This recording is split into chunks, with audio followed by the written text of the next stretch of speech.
dit, mais je suis d'origine congolaise. Enfin, d'origine, mes parents sont congolais. Moi aussi, je suis congolaise. J'ai pris la nationalité en 2013. Maintenant, ma vision du métier de community manager au Congo, euh, c'est assez compliqué pour moi de vous en parler parce que déjà, la première chose, c'est qu'il y a une grande opacité concernant les chiffres de l'économie digitale et du digital en général et de l'utilisation des réseaux sociaux au Congo. C'est assez difficile de trouver facilement des statistiques.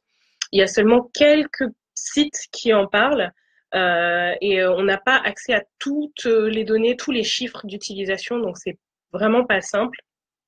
Mais à l'heure actuelle, on est 5 millions, environ 500 000 Congolais. En tout cas, il y a 5 millions 500 000 Congolais sur le territoire, j'arrondis. Et sur ces 500 millions de Congolais, 5 millions de Congolais, pardon, on a seulement 650 000 internautes.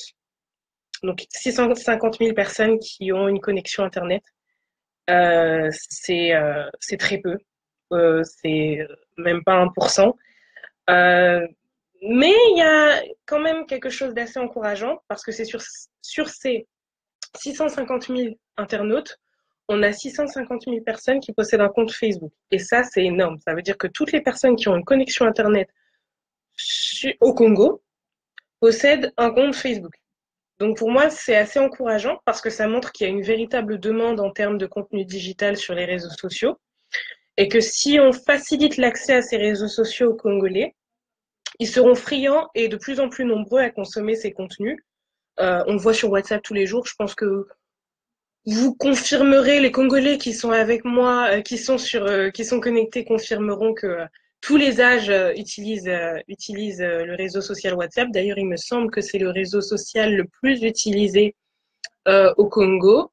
Mais en tout cas, voilà, on sait très bien que de toute façon, WhatsApp, c'est Facebook.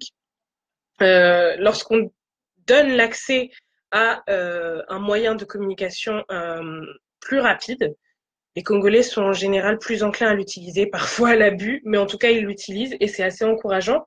Donc, ça veut dire aussi que les entreprises auront de plus en plus. Facebook est un style de vie au Congo. Ah bah, je m'en suis aperçue. Donc, oui, effectivement, c'est encourageant parce que ça veut dire que les entreprises auront de plus en plus intérêt à être présents sur ces réseaux sociaux, puisque leurs cibles s'y trouveront. Et donc, du coup, ils auront besoin de professionnels pour gérer leur image. Et c'est là que le community manager entre en jeu et donc qu'on a besoin de nous. Donc, pour moi, le community management a effectivement euh, de l'avenir au Congo, comme il a de l'avenir dans la plupart des pays d'Afrique francophone, mais à condition qu'on lui offre un environnement favorable et performant. Par exemple, en démocratisant l'accès à une bonne connexion Internet via des prix plus abordables ou des forfaits plus avantageux, par exemple. Ça passe aussi par l'accès aux appareils technologiques, style ordinateur et smartphone, surtout quand on sait que 92% des Congolais qui se connectent à Facebook le font via un portable. Donc voilà, ceci est peut-être un appel s'il y a un opérateur téléphonique qui nous regarde, voilà, pense aux Congolais qui aimeraient devenir community manager ou qui aimeraient au moins se connecter sur les réseaux sociaux. Il y a un marché à exploiter. Voilà.